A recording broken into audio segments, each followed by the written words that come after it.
আজকে বেশ সকাল সকাল ঘুম থেকে উঠে গেছি। ঢাকাতে ঘুম ভাঙলেও বিছানা থেকে উঠতে ইচ্ছে করে না। কি করব কিছুই ভালো লাগে না। কিন্তু বাড়িতে আসার পরে সকালে ঘুম থেকে ওঠার পরে একেবারেই বিছানায় শুয়ে থাকতে ইচ্ছে হলো না। মনে হলো ঘুরে ঘুরে একটু সব কিছু দেখি। ঘুম থেকে ওঠার পরেই দেখছি মা এখানে সকালবেলা ঠাকুরের জন্য ফুল টোকাচ্ছে।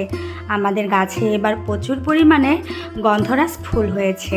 গন্ধরাজ ফুলের গন্ধে আমাদের বাড়ি এখন মোমো করছে। এই ফুল লাগবে ঠাকুরের চরণ সেবার জন্য।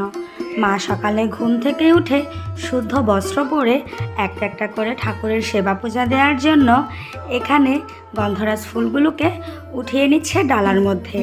আর আমার মায়ের সাথে সাথে আমার ছোট্ট উৎস তো আছেই মাকে সাহায্য করার জন্য।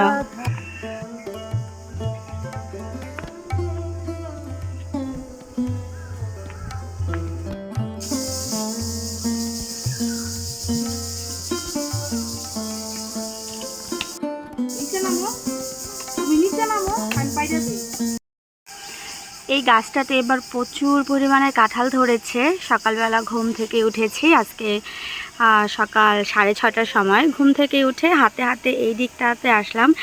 এই দিকটাতে প্রচুর বাতাস। আমাদের বাড়িতে উঠানোর উপর বড় একটা বেল গাছ আছে। যেহেতু এটা পাতা ঝরার দিন, তাই প্রত্যেক দিন সকালে এভাবেই শলার ঝাড়ু দিয়ে উঠানটাকে পরিষ্কার করতে হয়।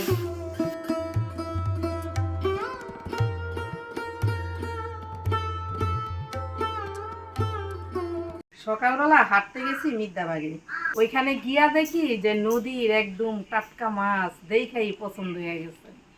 তো এই 500 টাকার কেজির নিচে দিব না।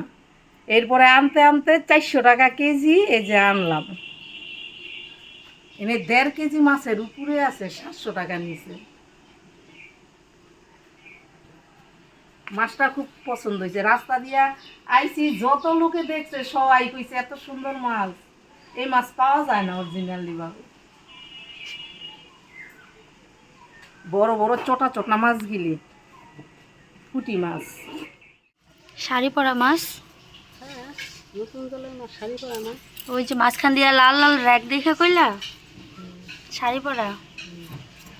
দাদা বউটা নাকি কোনটা ভালো? এই পুঁটি মাছগুলো হচ্ছে নদীর মাছ।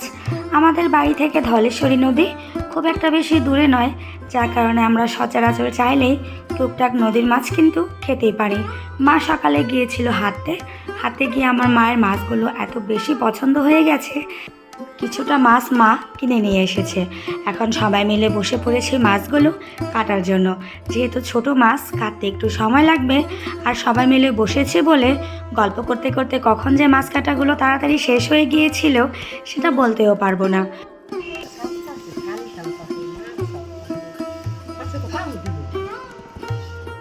আমার রোজসোয়া মাছগুলো দেখে ভীষণ খুশি হয়েছে। ঘুম থেকে উঠে এত সুন্দর টাটকা মাছগুলো দেখে আমার ছেলে কিন্তু মাছগুলো নিয়ে বসে পড়েছে।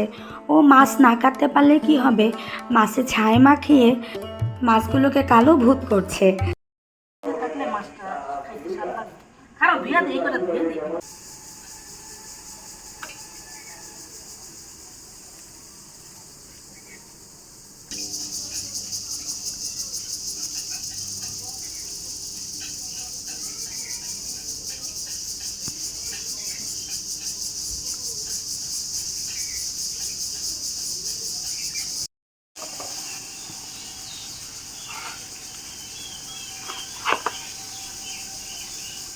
মাছ কাটার পরে মাছ এখন ধোয়াও হয়ে গেছে। মোটামুটি অনেকগুলো মাছই এনেছে। এখন হচ্ছে মাছ রান্না করবে।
অনেক স্বাদ মাছটা, একদম তাজা ছিল মনে হয় না? কামড় দিলে মজা লাগতেছে, অনেক মসমসে, ভালো লাগতেছে। মজাটা ভালো হয়েছে, মসমসে করে ভাজছে তো। গরম গরম শুধুমাত্র পুঁটি মাছ দিয়ে ভাত খাওয়া যায়, এটা দিয়ে ভাত খাওয়া যায়।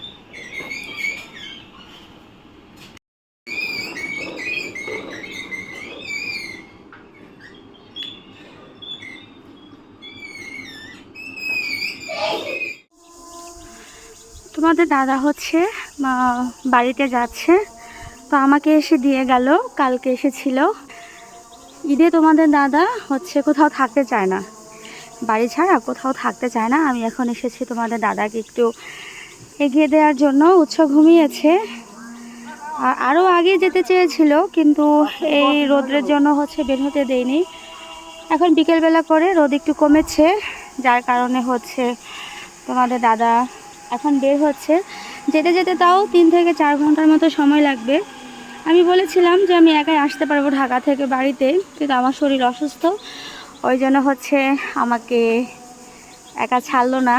বললো যে না, আমি তোমাকে দিয়ে আসি, তারপরে আমি পরের দিন বাড়ি চলে যাব। আজকে আবার বাড়ি যাচ্ছে। আমাদের আবার এখানে খুব বড় করে সাগরনগরে কালী পূজা হয়, শাখরনগরের কালী পূজা হয়, সেখানে হচ্ছে আবার যাব সবাই মিলে। ওটা হচ্ছে ঈদের পরের দিন, তো তখন তোমাদের দাদাকে আবার আসতে হবে। কি তখন আসবো তো? হ্যাঁ আসবো, পূজার মধ্যে আসবো। পূজা মঙ্গলবার দিন না, সোমবার বা মঙ্গলবার দিন আসবো। আর পাঠ কীর্তন যে শুরু হয়েছে ওইটা? ওইটা তো অনেক দিন আছে, পাঠ কীর্তন তো শেষ সেই রবিবার দিন আগামী। ঠিক আছে।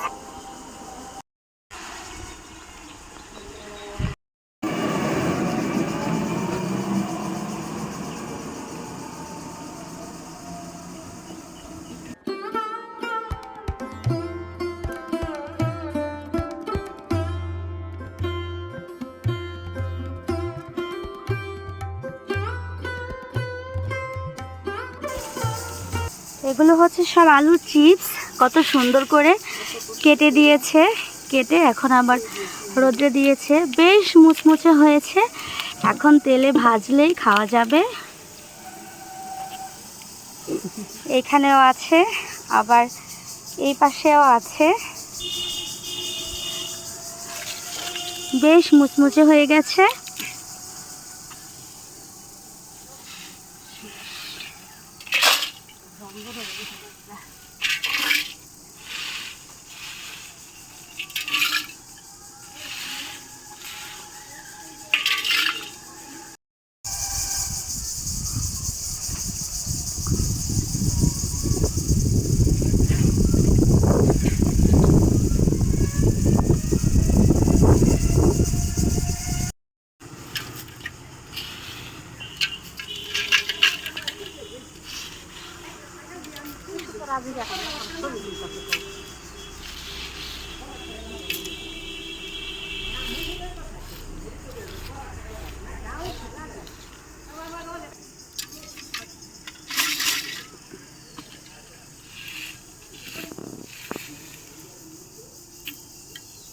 শুকাইছে।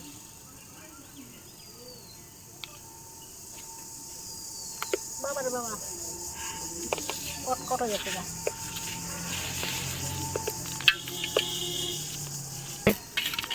হ্যাঁ, দুটি কাছে হুয়ার দিতেছে।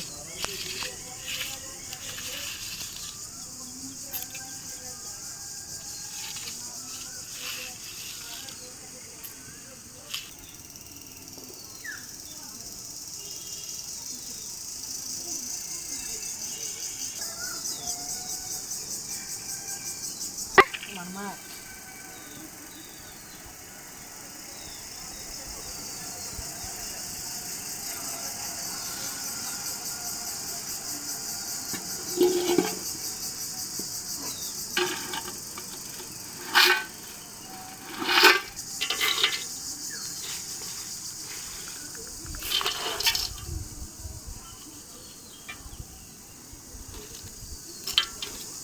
আমাদের এইখানে আজকে থেকে ভাগবত পাঠ শুরু হয়েছে।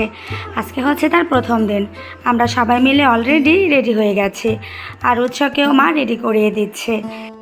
আমার বাপের বাড়ির এলাকাতে মুন্সিগঞ্জ 7 দিন ভাগবত পাঠ, 3 দিন একনাম কীর্তন আর একদিন মহা উৎসব হয়।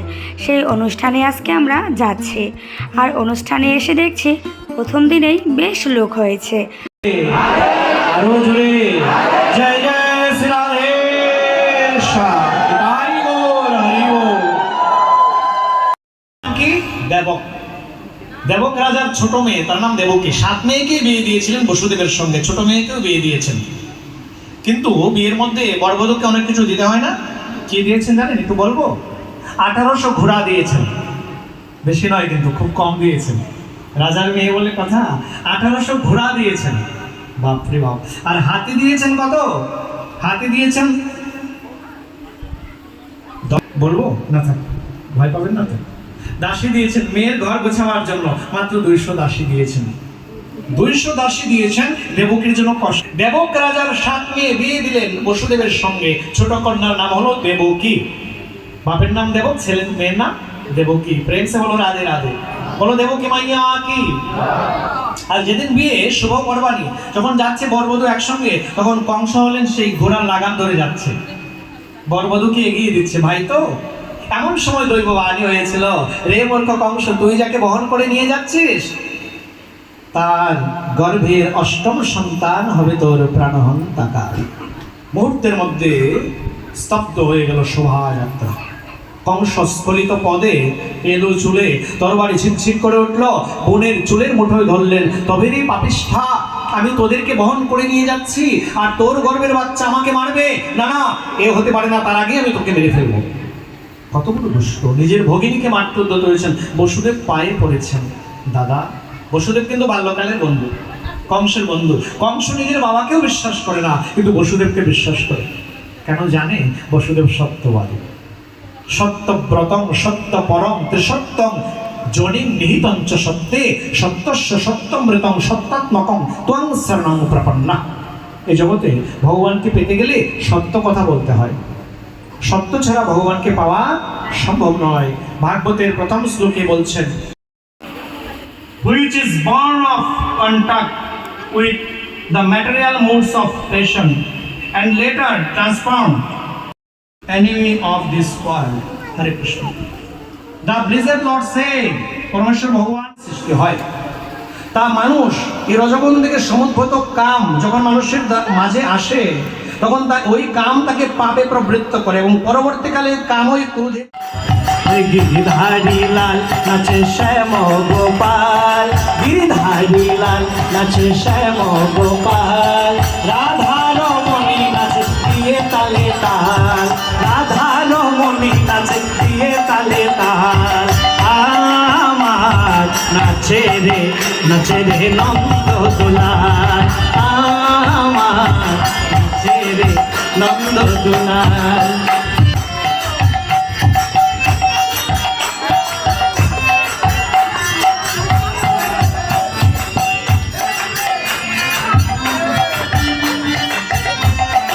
হরে কৃষ্ণ কৃষ্ণ কৃষ্ণ হরে হরে, হরে রাম হরে রাম। তার পরলোকগত পিতা স্বর্গীয় হিমাংশু ভূষণ পাল, ওনার প্রথম দিনের ভাগবত পাঠ শেষ হয়ে গেল, আর ভগবত পাঠ শেষে রয়েছে প্রসাদের ব্যবস্থা। আর আজকের মতো ব্লগটা এখানেই শেষ করে দিচ্ছি। তোমাদের যদি আমার এই ব্লগটা ভালো লেগে থাকে, তাহলে একটা লাইক আর কমেন্ট করে জানিয়ে দিও, আর সেই সাথে আমার চ্যানেলটাকে সাবস্ক্রাইব করে দিও।